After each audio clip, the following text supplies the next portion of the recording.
आदरणीय दर्शकवृन्द नमस्कार। टोप बहादुर र बालकृष्णको राजनीतिक करियर सकियो। नक्कली शरणार्थी प्रकरणमा अदालतको ठूलो फैसला। नेपालको राजनीतिमा फेरि एउटा ठूलो हलचल पैदा भएको छ। कहिले शक्तिशाली मन्त्री र उपप्रधानमन्त्रीको कुर्सीमा बसेका नेताहरू अहिले अदालतको कठघरामा पुगेका छन्। नक्कली भुटानी शरणार्थी प्रकरणमा काठमाडौँ जिल्ला अदालतले दिएको फैसलाले धेरैलाई चकित बनाएको छ। तर प्रश्न उठेको छ कि अब टोप बहादुर रायमाझी र बालकृष्ण खाँडको बाँकी जीवन जेलमै बित्ने हो? उनीहरूमाथि लागेका कुन कुन कानुनी धाराले उनीहरूलाई घेरेको छ? आजको भिडियोमा हामी यही विषयमा चर्चा गर्नेछौँ।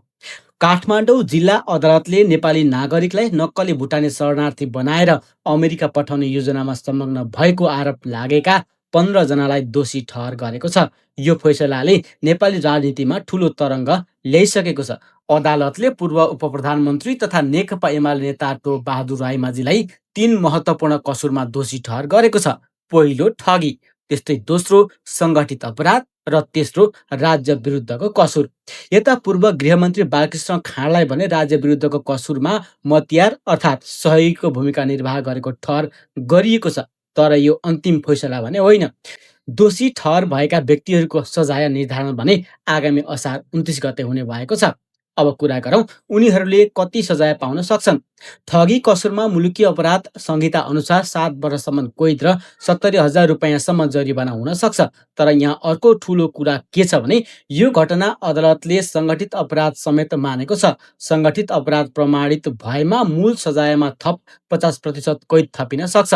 त्यस्तै राज्य विरुद्धको कसुरमा मुलुकी अपराध संहिताको दफा 51 अनुसार 5 वर्षसम्म कैद र 50,000 रुपियाँसम्म जरिवाना हुने व्यवस्था गरिएको छ।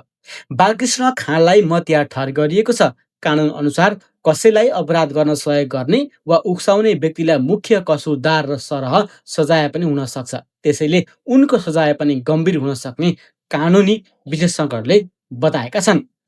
अब बुझौँ आखिर यो नक्कली भुटानी शरणार्थी के थियो। वास्तविक भुटानी शरणार्थीहरू नेपालका झापा र मोरङका शिविरमा बसेका थिए। उनीहरूलाई अमेरिका, अस्ट्रेलिया, क्यानाडा लगायतका देशमा पुनर्वास गरिएपछि बाँकी रहेका शरणार्थी व्यवस्थापन गर्ने विषय उठेको थियो। यही विषयलाई प्रयोग गर्दै एउटा गिरोहले सरकारी संयन्त्रभित्रै पहुँच बनाएर ठूलो योजना बनाएको आरोप लागेको थियो। अनुसन्धानका अनुसार नेपाली नागरिकलाई नै नक्कली भुटानी शरणार्थी बनाएर अमेरिका पठाउने भन्दै पैसा उठाइएको थियो। पहिलो चरणमा मात्रै करिब 429 नेपालीलाई शरणार्थी बनाएर अमेरिका पठाउने योजना बनाएको अनुसन्धानबाट खुलेको छ। यसका लागि सरकारी कागजात समेत दुरुपयोग भएको आरोप लागेको थियो। यो मुद्दामा टोप बहादुर रायमाझी र बालकृष्ण खाँड मात्र होइन, अन्य धेरै व्यक्तिहरू पनि दोषी ठहर भएका छन्।